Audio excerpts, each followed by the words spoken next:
Hello everyone, this is Mr. Underkoffler. Today we're looking at the guided notes called Using a Sample to Represent the Population. All right, let's start with some vocabulary. A survey, you've probably heard of this word before, is a type of statistical study, is a method of collecting information from a population with the purpose of learning more about them. Now, speaking of population is the entire set or group that a survey or a statistical study represents. However, sample, which is what these guided notes are going to be really focusing on, a sample is a part of the population that is used in the survey or study. Now, you might be like, well, why wouldn't we just use the whole population? Well, I'm glad you asked. Many times it is difficult, sometimes almost impossible, to survey every member of the population, especially if the population for the survey is very large. So this is why we need samples. The goal of a sample is to accurately represent the population. That's worth underlining or highlighting on your paper. The way to do this is to make sure your sample is unbiased. What's unbiased? Well, that's the next vocabulary word we should highlight or underline on our paper. An unbiased sample will be done at random or without preference, and will be large enough to accurately represent the population. An unbiased sample can lead to valid conclusions. Now, if you don't know what the word valid means, I wrote this in parentheses for you. Valid means accurate, reasonable, logical. And we want to be able to make accurate conclusions, logical conclusions, reasonable conclusions. So in order to do that, we need to make sure our sample is done at random or without preference. So that way it is an unbiased sample. On the other hand, a biased sample shows favoritism to parts or opinions of the population more so than it should, and therefore can lead to invalid conclusions, which means conclusions that are not accurate or not reasonable or logical for that population. Okay, so 3 different unbiased sampling techniques that we are going to look at on these guided notes. Now, again, these are the good type of samples that we are shooting for, the kind that are done at random without preference, so that way we can make valid conclusions. The 3 are the simple random sample, the stratified random sample, and the systematic random sample. Now, what are they? A simple random sample is where each item or person in the population is as likely to be chosen as any other. For example, for a survey on the student population, all the students' names are written on pieces of paper and placed in a hat. The names are picked without looking. This is an example of a simple random sample. You could also use some type of computer randomizer to get a simple random sample.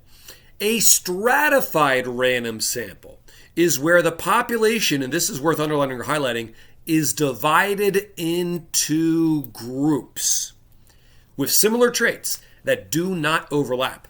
And then a simple random sample is selected from each group.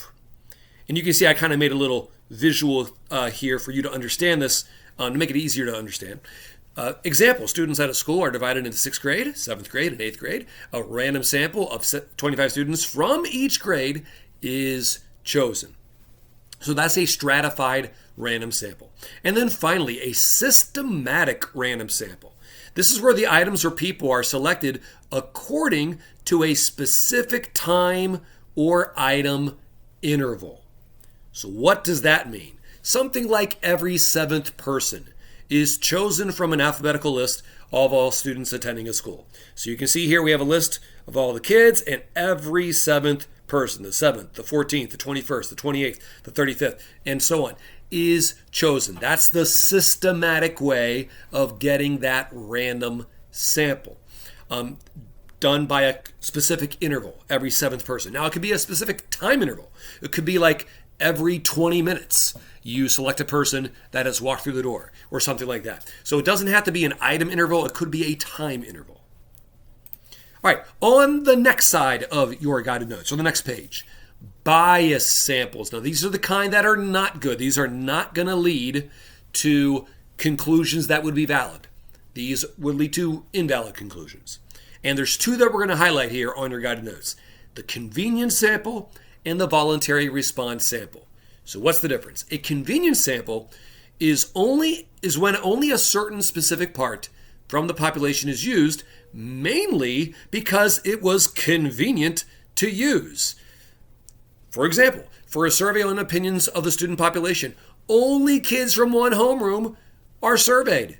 Well, that would be really convenient to do because it would be real easy to stay in one room, but that's not going to lead to a random sample. And we need a random sample to have an unbiased sample.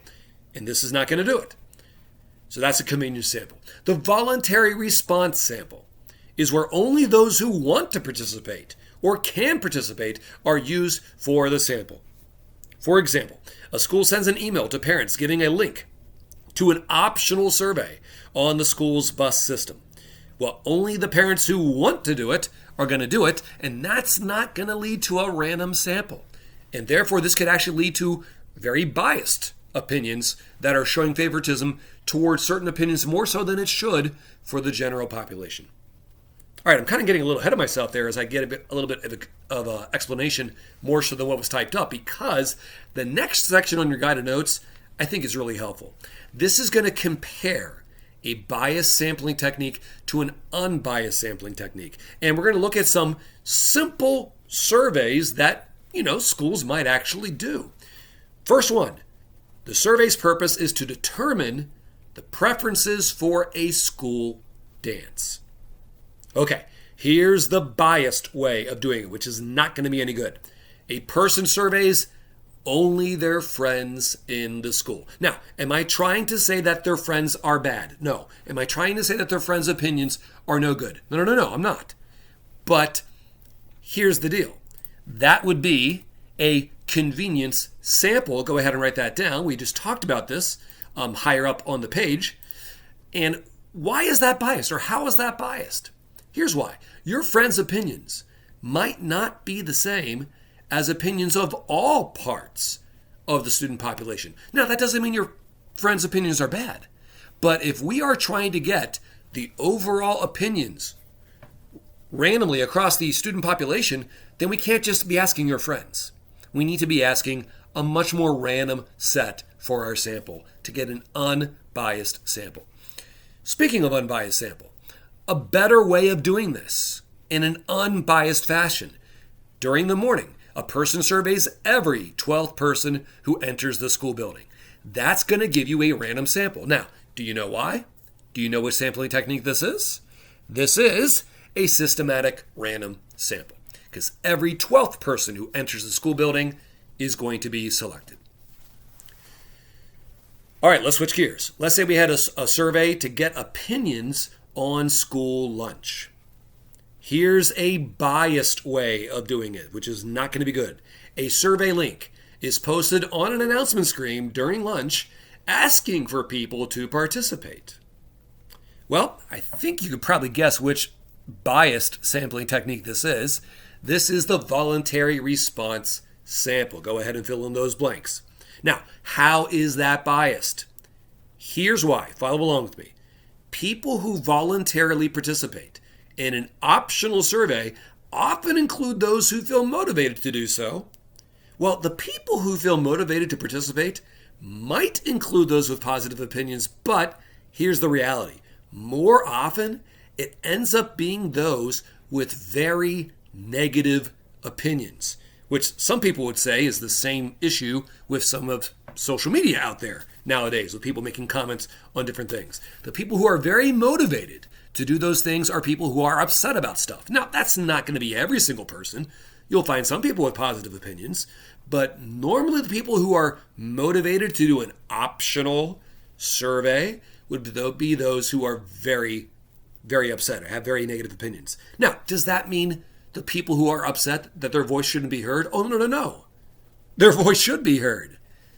But they shouldn't be the only voice heard if the general population has a wide variety of opinions. This is why the voluntary response sample is not going to lead to an unbiased sample. So here's a better way of doing it over on the right. A team of people plan to survey students during lunch. During each lunch period, the team surveys one random student from each lunch table. This is going to give you a random sample. Now, do you realize which sampling technique this is for an unbiased sample? This is the stratified random sample because they chose groups. First of all, we have 3 different lunch periods here if it's 6th, 7th, and 8th grade, if the school does it that way. And then each table is going to be a separate group, and they're picking one student from each table. And none of those groups are going to overlap with other groups, obviously. And so this will give you a random sample. Okay, now that we've talked that through, why don't we have you try numbers 1, 2, and 3? The directions say that for problems 1 through 3, you're going to identify each sample as biased or unbiased, and then you're going to explain your reasoning. Now, I don't need a super long explanation. In fact, I do need you to include in your explanation what type of sample the problem used. I'll actually do number 1 with you, and then you can try 2 and 3 on your own. Are you ready? Here we go. Problem number 1. To determine the types of music a concert hall's customers like best, all the people attending a country music concert are surveyed. Now, at first glance, you might think, ooh, all the people? That doesn't even sound like a sample. That sounds like everybody. But wait a minute. Look a little bit closer. It's all the people attending a country music concert. Was the concert hall only a country music concert hall? Sure doesn't seem like it. If it says determine the types of music a concert hall's customers like best, then we shouldn't believe that it's only a place that does country music. In fact, a lot of concert halls will have lots of different bands and groups come through of all different types of genres of music. So this is the issue. They only did it from one concert. Now, do you know why this is going to be biased? This is what we call a convenience sample. And you can go ahead and write that down. Oh, actually, I had that covered up. Spoiler alert, this is going to be a convenience sample. But here's the issue before you write that down. The people attending a country music concert are probably going to prefer country music more so than other types of music. Now, I'm not trying to say country music is bad, although I personally don't care for it.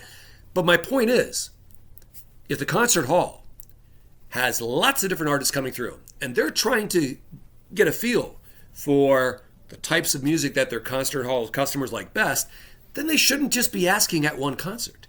They should be asking at a variety of concerts to get a better idea of the general population of people who come to their concert hall. So, this is the issue with the convenience sample. It's convenient to do it only at one concert, but it's not going to give you a random sample. All right, you don't have to write down every single word you see here. You do have to write down the word biased, and you do have to write down that it is a convenient sample because the directions asked you to include what type of sample the problem had used. Now that we have done that one together, you're going to try number 2 and number 3 on your own. And I believe number 2 is at the bottom of the page and number 3 is at the top of the next page. So if you're following along, that's where those problems are located. So hit pause right now, do 2 and 3 on your own, and then hit play when you're ready to see how you did. Okay, have you already finished number 2 and number 3? If not, you better hit pause because I'm going to go over them right now. To determine the passengers' carry-on bags are to be inspected, which passengers' carry-on bags are to be inspected, every 8th person to check in will have his or her bags inspected. There is nothing here that shows preference to one type of group versus another, and they're doing it in a very specific interval, every 8th person. This is an unbiased sample. People are selected according to an interval, which is a systematic random sample. Problem number 3. And if I went too fast, you're allowed to hit rewind on the video and pause wherever you need to. Problem number 3. To determine opinions on a new park that a township plans to construct, a post is made on social media with a link to a survey. Well, let's think about this. Does this force people to do it? Nope. this sounds like it's just an optional link. People can choose to click on it or not. People can choose to spend some time doing it, or they can say, nah, I don't feel like doing it. So this is what we call a bias sample. Only the people who feel motivated to click on the link are going to participate. And that makes this a voluntary response sample. By the way, it would be wrong to believe that everyone who lives in the township follows the social media account.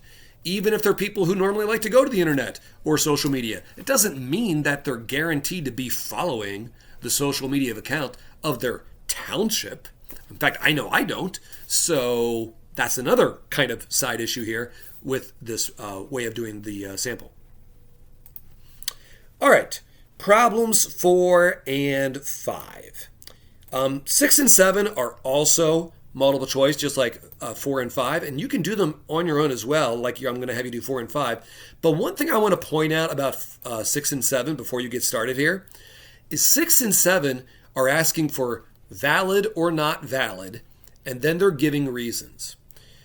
This was mentioned on the first page. If I can get you to flip back to the first page real quick. Valid is accurate, reasonable, logical conclusions.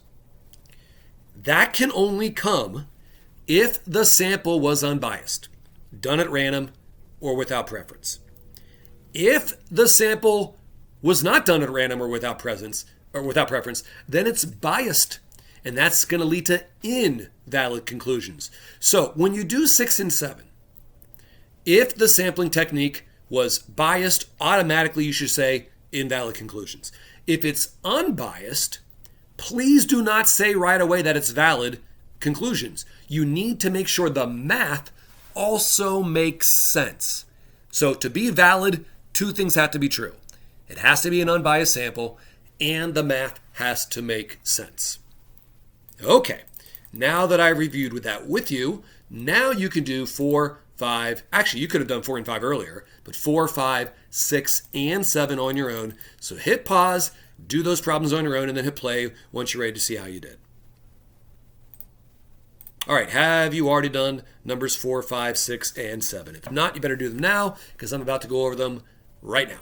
A dentist office wants to conduct a survey on music preferences of its customers. Which sampling technique is the best choice for the dentist office to use?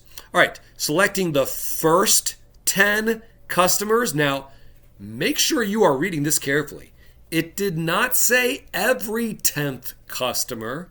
If it would have, that would have been a systematic random sample, which is unbiased, and that would have been a good choice. But it's only the first 10 customers, and that's it. And only those who came in Monday morning. That's a convenience sample, and that's not going to be a good choice. Selecting the parents of teenage patients during 1 week. The parents of the teenage patients? Is this survey only supposed to be about adult music preferences? No, so this is probably not the best choice. Sending out a text message with a survey link to customers who signed up for text message alerts. Well, not every customer signed up for text message alerts. And if it's a survey link, well, then only the people who want to do it are going to do it. That's a voluntary response sample. Probably not the best choice. It better be choice D, because if not, I might need to go back and choose choice B, because maybe that's the best choice. I don't know. Let me read this. For 3 months, that's a good period of time, selecting every 20th customer, who walks into the dentist's office. This is done without preference for 3 months, which is a good idea. And this is a systematic random sample. So choice D is certainly the best choice for the sampling method. Problem number 5.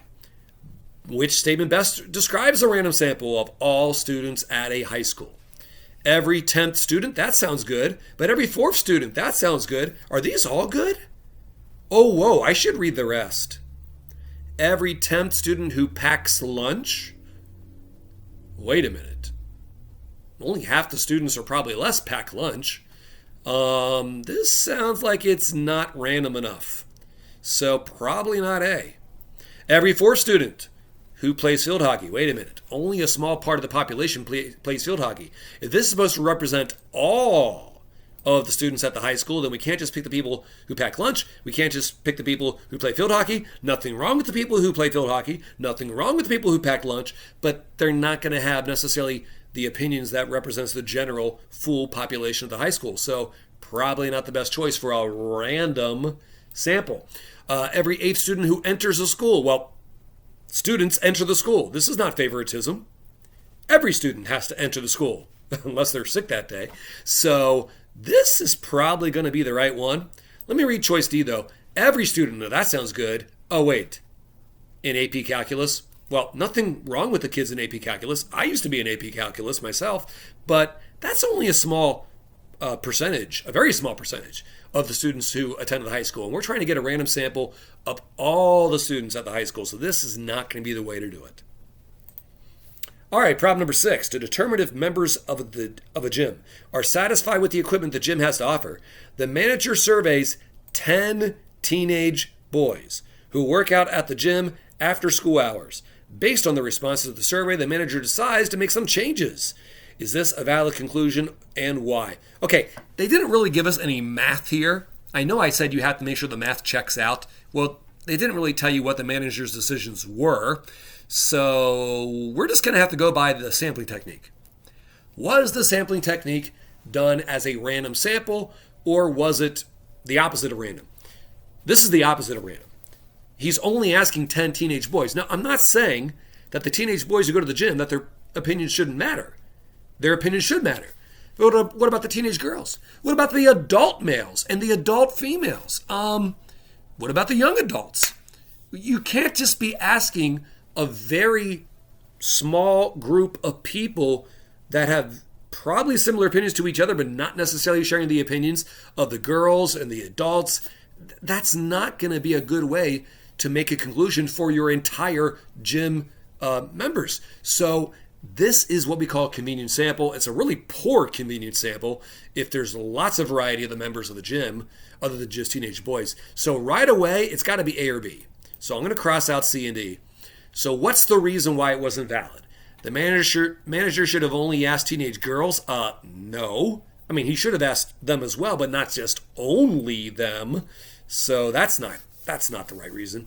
The manager only surveyed males and only from a certain age group. Yes, that was the issue. So choice B.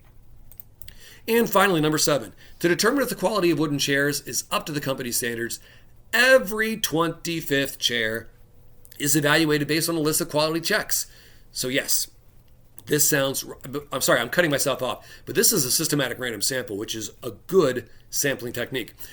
After checking 400 chairs, 100 of them are determined to be poor quality. The owner of the company concludes that if changes are not made soon, 25% of the wooden chairs sold at their stores will likely get returned by customers due to problems. Is this a valid conclusion, and why? Well, right away I know it's valid. Well, sorry, I shouldn't say right away. The sampling technique is unbiased, but I should make sure the math checks out. Would 100 out of 400 be 25%? Answer is yes. 100 out of 400 is 1/4. And 1/4 is 25%. So poor quality, 25% are going to have problems. Yes, this is math that checks out.